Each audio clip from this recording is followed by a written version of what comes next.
Jom kita lihat apa yang dikaitkan dengan perbezaan individu dari segi fizikal. Menurut Selden 1942, faktor bakar membawa kepada perbezaan fizikal iaitu bentuk badan dan trait personality sama ada positif atau negatif. Mungkin anda tertanya-tanya apa yang dimaksudkan dengan trait personality. Trait personality maksudnya sifat-sifat personality seseorang. Jadi kat sini setiap orang mempunyai personality yang berbeza. Personality kamu dengan rakan berbeza. Kalau yang contoh kita ambil personality seorang yang baik dengan seorang yang tidak baik. Itu yang membezakan perbezaan individu. Contoh yang baik, tengok artis. Contoh Siti Nurhaliza, Datuk Siti Nurhaliza kan. Dia seorang yang cantik, lepas tu cara dia bercakap pun lemah lembut dan disukai ramai. Itu antara contoh personality, sifat-sifat yang ada pada diri Dr. Siti Nurhaliza yang sangat dikagumi orang. Kalau yang contoh yang sifat personality pencuri, contohnya apa? Dia suka mengambil barang tanpa pengetahuan orang. Itu yang dikatakan sifat-sifat pada diri seorang pencuri yang tidak patut dicontohi. Jadi ini maksudnya kenapa kedua-dua itu boleh dikaitkan dengan fizikal. Sebab di situ ada pengalaman, pembinaan sifat dalam diri itu dipengaruhi oleh persekitaran yang menghasilkan perbezaan fizikal. Perbezaan fizikal maksudnya hasil tingkah laku tersebut yang menampilkan tingkah laku fizikal seperti seorang yang baik dan seorang yang tidak baik. Ini merupakan contoh yang dikatakan oleh Selden berkaitan dengan bentuk badan yang mempengaruhi personality. Kalau kita lihat ketiga-tiga jejaka ini, minta maaf, tak ada baju, tapi kita nak kaitkan dengan personality. Yang pertama, ectomorph. Yang kedua, mesomorph. Dan yang ketiga, endomorph. Yang ini antara bentuk badan yang boleh mempengaruhi personality seseorang. Jadi kita akan pergi ke slide seterusnya. Apa yang dimaksudkan dengan aspek tersebut? Okey, endomorph, bentuk badan yang bulat. Jadi kalau bulat ini kita akan lihat, kita dapat bayangkan contoh donat lah, bulat gebu kan. Jadi dia macam welcome orang. Jadi kat sini kita boleh kaitkan dengan personality. Orang yang bertubuh bulat ini suka bergaul tetapi mudah tertekan. Bahaya juga ni. Jadi kalau yang kita kata suka bergaul, dia mempunyai cara bercakap yang boleh diterima, boleh apa lagi? Boleh berjenaka ke apa untuk memudahkan atau memberi keselesaan kepada orang lain bergaul sesama dia. Tetapi yang kita rasa personality yang mencabar bagi bertubuh bulat ini adalah mudah tertekan. Kalau dia mudah tertekan, di situ dia kena pandai menyelesaikan situasi tertekan itu kepada perkara yang baik. Okey, itu yang berkaitan dengan endomorph. Yang kedua, mesomorph. Jadi, mesomorph ini bertubuh maskulin. Dia maskulin, dia balance dari segi tubuh badan yang tegap, yang cegas. Jadi, dia mempengaruhi berkaitan dengan sikap yang agresif dan asertif. Kalau yang berkaitan dengan agresif, maksudnya di situ dia lasak, apa lagi, pantas, aktif. Kalau asertif, maksudnya dia seorang yang sangat tegas. Dia tegas membuat keputusan, tegas membuat tindakan. Okay? Yang seterusnya adalah ectomorph. Ectomorph ini berkaitan tubuh badan yang kurus dan tinggi. Kalau kurus yang tinggi ini, dia mempengaruhi personality yang menjadi seorang yang pendiam. Maksudnya pendiam. Pendiam ini bukannya pendiam kosong ya. Kadang-kadang pendiam ini berisi, kita ambil positif. Jadi antara ketiga-tiga bentuk badan ini, cuba beri pandangan pada diri sendiri, kepada diri sendiri, yang mana satu kita. Okey, jadi kita dah tahu Itu baru saja dari segi fizikal kita boleh menilai dari segi perbezaan individu. Okey, jadi yang ini adalah pendapat, bukannya 100%, tapi kebanyakannya tepat. Jadi di situ kita dah tahu, sebab kalau sesiapa yang mendalami bidang psikologi, ini antara dia punya kena tahulah. Kalau endomorph dia tahu, orang ni bulat, bertubuh bulat, dia tahu macam mana.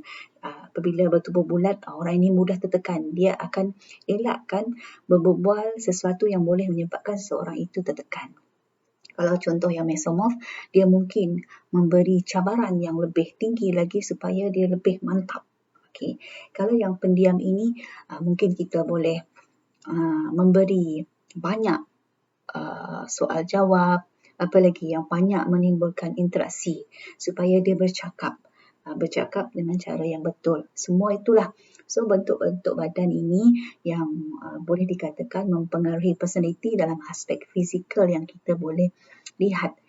Jadi, kalau anda mempunyai anak-anak murid ataupun pelajar-pelajar, ada yang kita lihat kanak-kanak yang terlampau gemuk, ada yang terlampau kurus, kan?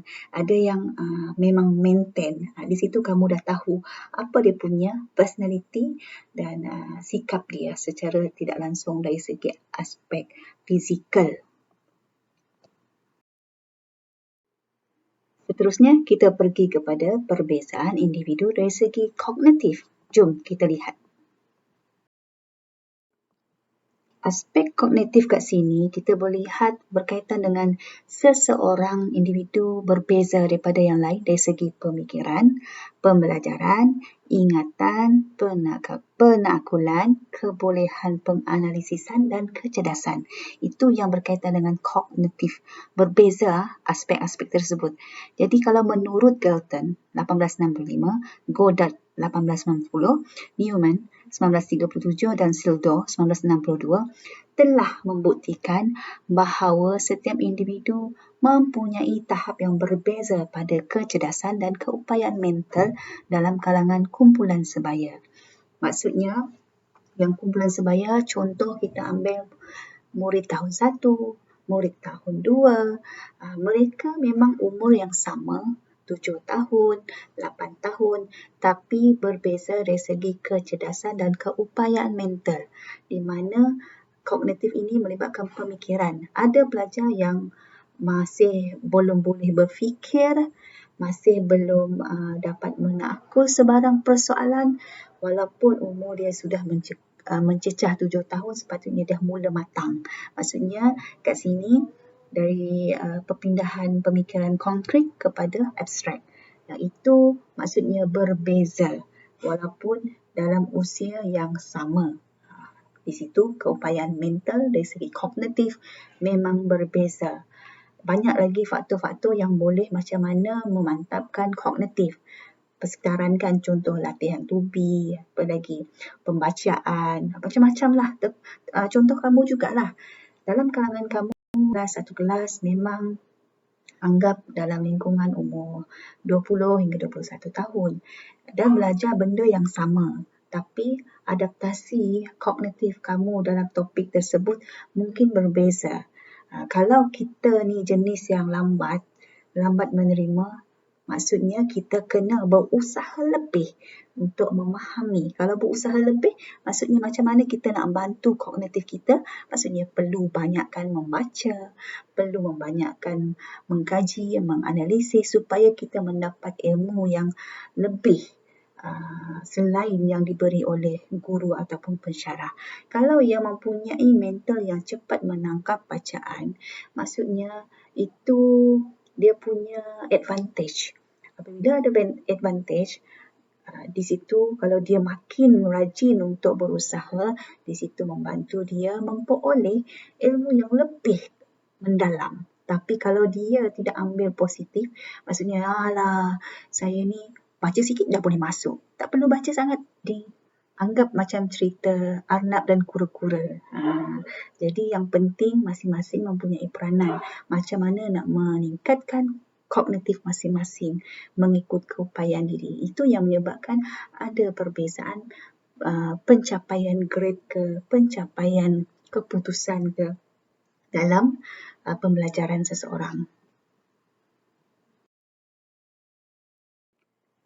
Seperti yang pernah saya beritahu tadi, perbezaan kognitif pelajar mempunyai pengaruh yang kuat terhadap pencapaian akademiknya. Jadi, sebagai guru, kita patut bertindak dengan berkesan untuk membantu mereka mencapai kecemerlangan dalam pelan kehidupan. Guru perlu memastikan pembelajaran yang berkesan kepada semua pelajar dengan mengenal pasti perbezaan dalam aspek kecerdasan.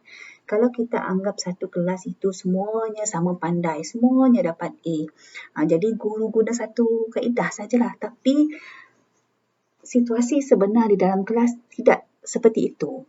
Dalam kelas kita pelbagai pencapaian. Ada pelajar yang dapat A+, ada yang mencapai A, ada juga yang dapat C, ada juga yang dapat E. Jadi, lingkungan tersebut menyebabkan guru kena mahir mempunyai cara-cara mengajar yang memenuhi kepelbagaian kemahiran yang menguasai pembelajaran dalam kalangan pelajar. Sebab itu kita kena tahu juga IQ dalam kelas kita, macam mana kita nak memberi sesuatu topik itu bermakna kepada semua orang dalam tahap keupayaan masing-masing. Sebab itu kita kena ada strategi yang sesuai. Kalau biasanya pernah tak dengar dalam kelas ada yang dalam kumpulan itu, dalam kelas itu pelbagai, tapi dia pun membentuk kumpulan pun pelbagai. Dia gabungkan mana yang pencapaian tinggi, yang sederhana dan rendah bersama. Sebab dia nak membantu pelajar yang lemah itu supaya dia boleh belajar, ditarik bersama oleh rakan-rakan yang bijak pandai untuk menguasai pembelajaran yang patut dikuasai. Jadi jangan kita memandang rendah kepada pelajar-pelajar ini dengan menafikan apa keperluan mereka. Sebab itu guru perlu memastikan pembelajaran yang berkesan. Ini sangat-sangat dituntut. Sebab itu guru perlu ada menguasai kemahiran pedagogi dalam pengajaran.